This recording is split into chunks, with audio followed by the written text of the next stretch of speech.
We're going drifting, RC drivers. Kyosho just announced a brand new drift platform, the Phaser D2. And unlike the old Fazer, this one is rear wheel drive. It's a completely brand new platform from them. And I think some of the features on this is absolutely gonna blow your mind. And you gotta see the scale details on this body. Coming up in the video, I'm gonna tell you everything you need to know about it. And then we're gonna go out for some wild drifting. We've got to start things off right by taking a closer look at this iconic licensed Toyota Sprinter Trueno AE86, and it's one of Kyosho's ultra scale bodies. However, this is an ultra scale plus body. They've made some changes here to step up that scale factor even more, and you're probably noticing there's no body clips on this. How long have we been waiting for Kyosho to do this? I think it's a sign of good things to come. So the body itself is Lexan, painted that classic white. They've got clear windows with a tint film over it, but it's absolutely awesome. Nailed that. We've got a lot of molded goodies on here, mirrors, windshield wipers, even the front and rear bumper. And then check out the lights up front, guys. So these can actually be flipped up manually, and they have clear lenses in it. Not part of like the Lexan body, actual separate clear lenses. Same with the marker lights and the fog lights. Even the tail lights are separate molded transparent lenses. And you're probably wondering, can these headlights be operated by a servo? And yes, with some option parts, you'll be able to flip it up with the flip of the switch on a radio system. But these hard front and rear bumpers are where the body mount's attached to. And up front, it just simply slips in. It's got this little like bill in the front, and then in the rear, it's got two push clips, and you push them in and the body will pop right up. And look at that, you'll be able to add LED lights as well. That's gonna be an option. But now we gotta check out the new Phaser D2 chassis, and this thing is gonna blow you away for a ready to run chassis. And if you love adjustability, this is definitely a chassis you're gonna have to check out. So first up, you probably noticed it's a resin chassis, lots of pieces to this chassis setup, but because of that, it's super adjustable. So much so that you could alter this car to fit mini bodies. If you want to build a mini drifter, let's say out of a Tamiya body, and it will fit even the long wheelbase version of some of Kyosho's bodies. So this chassis is really going to open up the doors for you. You notice that it's got a couple extra holes here in the center, and that is what allows you to adjust the wheelbase. The front section is actually two pieces, so you got this lower plate, and then of course that molded upper plate looks really good. We have the battery tray area, and it comes from the factory setup for a standard long pack. It'll fit LiPo batteries, and then they give you additional end caps, so if you want to run a shorty pack, you'll be able to do that. Moving up to the front, I want to show you guys the body mounting system. So there is that front bill that clips into the front body mount. You can see they've got a bumper, some support posts to help secure the body. The only thing I'd suggest to do though is to add some decal material under the body here, so those body posts don't possibly scratch the paint job. There's a little tip there. Let me spin it around so you can see the rear body mount setup. There's those push clips that will allow you to release the body. It's got this rear cage, speed controller mounted in there, popular spot to go mount speed controllers in a drift car. And now the suspension, which is also highly adjustable. So we've got oil-filled shocks, front and rear, stand-up position, and it feels perfect for a drift car. Nice and light setup. The drift setup for the arms, you got the long ball studs, so you just got to get a lot of steering angle out of it. Look at that. I think that's what people are looking for. And then they give you additional ball ends, so if you want to go and shorten up the arms in the front, you'll be able to do that, adjust your width. And the adjustability doesn't actually stop there. So it has two roll positions by flipping the lower suspension block. It has 4 caster positions by moving the upper block around. And then right behind it is the steering crank setup.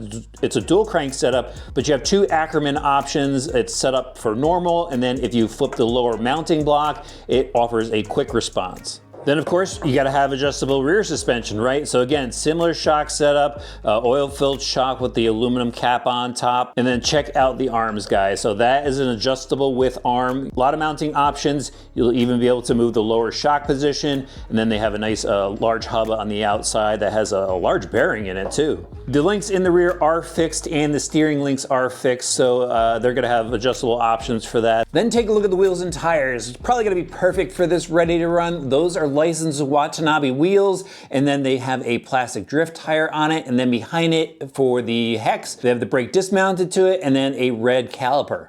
With the D2 being a drift car, it's obviously going to be rear-wheel drive, and here is the transmission setup. What's really cool about this is you can go and clock the motor plate. So it's set up from the factory in this mid-motor position, and you could clock the motor plate to a high motor position. This is going to change the roll points and alter your traction. Now, transmission setup is pretty cool. It's a three-piece case, and inside you're going to find nylon gears. The differential is locked out with a spool from the factory, and there's ball bearings throughout. The top shaft gear is metal, and there's no slipper clutch on this.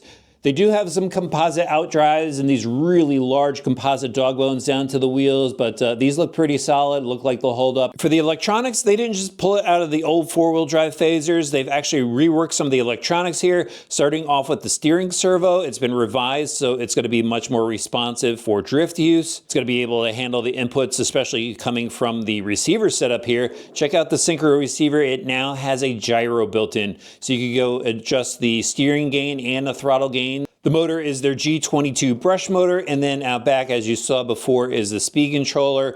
Looks like your typical hobby wing setup. However, this is a 60 amp speed controller. It does handle 2 to 3S LiPo battery packs, and everything's wired from the factory. It does have a T-plug, so you're gonna have to go pick up a battery yourself and grab a fast charger while you're at it. Finally, I got to show you what else comes inside the box. Look at all this stuff. So you get the synchro radio system, one of my favorite ready-to-run radios, really comfortable, foam wheel on there, lots of trim dials to mess with, and then look at all this stuff here. So in this bag are some tools, a ton of different body post options. There are the end caps for the battery if you run a shorty LiPo. Then you get your instruction sheet or instruction manual that's going to walk you through tuning the car all the way to rebuilding it if you have to. And then they have this parts catalog here. Check this out, guys. They already have a bunch of option parts. So lots of cool stuff you can do with this car. Now we gotta go drift it. Well, RC drivers, since I don't have a local drift track, I thought I'd bring it to a skate park, make the best out of it, have some fun.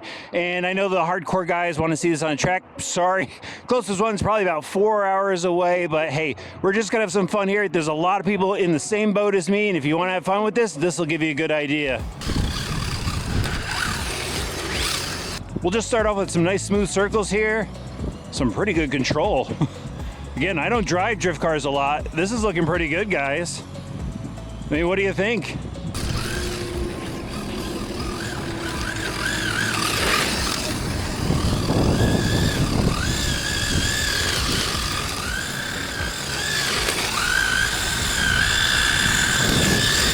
I think some of these concrete banks are actually gonna be a lot of fun for this. But yeah, look at that. All right, so obviously I've got a little more practice to do. I'm getting warmed up. Yeah, all right. We got that counter steer going. Love that.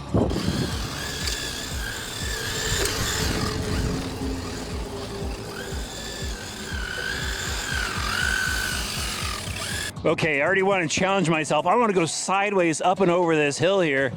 So let's see if we can do it. Get in there sideways. That was kind of just a push through. There we go, that's what I want to do. Just a little sideways over the bump. Go completely over it sideways. Yeah, there we go. Just a little fun stuff, right? Got to keep it interesting. Off this bank, oh, that's cool. You see the gyro kicking, it was like, what's going on?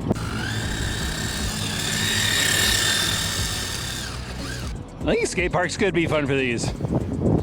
Again, I mean, this drift car has a lot of tuning options to it, so those of you that have a track, I think you're gonna be really impressed with what this has to offer.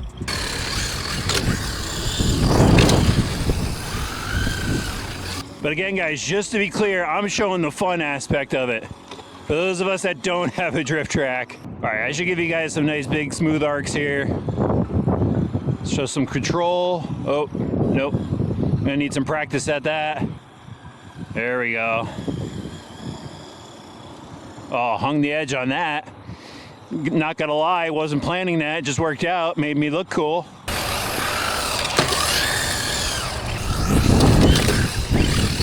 Drop it down into the bowl. Oh, a big puddle down there. Up the side. Oh, that's awesome. Okay, maybe this should be a new thing, drifting in skate parks. Yeah. Oh no, the puddle. We'll find out if it's waterproof. Hopefully that receiver is. Oh no. Sweep it around this corner. There we go. That's what it's all about. That's awesome. What is that thing? I just ran that thing over. Oh my God, look at that. I just ran that over. What is that? Sorry, dude. We're here, guys. We gotta roll it through the Dome of Doom. Oh, that was cool. That was way more cool than I was expecting. I don't know, guys. I think this thing's a blast. For those of you that are just bash drifting, is that a term, bash drifting? This is a cool car. Got nice smooth throttle control, steering's responsive. Maybe I need to adjust the gyro a little bit, getting a little wander. But yeah, this car, fully adjustable. I mean, I think Kyosho just killed it here with a revision of the Fazer. It doesn't even look like a Fazer anymore. They're just keeping it the Fazer name because it's an on-road car. But yeah, this redesign, absolutely awesome.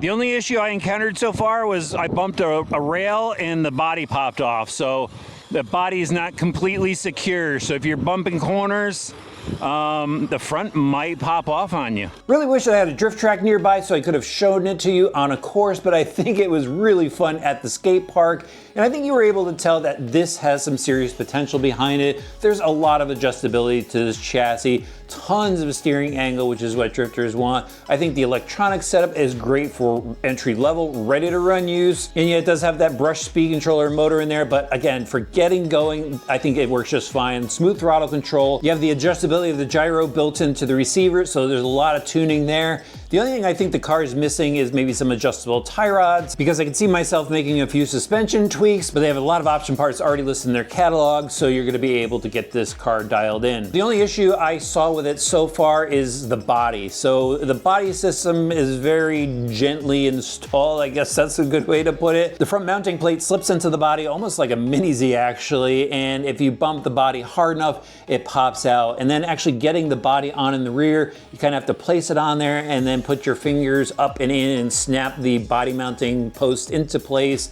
So it's a little bit of a pain, but they got a lot of scale detail in here. I like that you can go and operate the headlights with the optional equipment, adding a servo in there. So there's plenty of room for you to grow with this platform.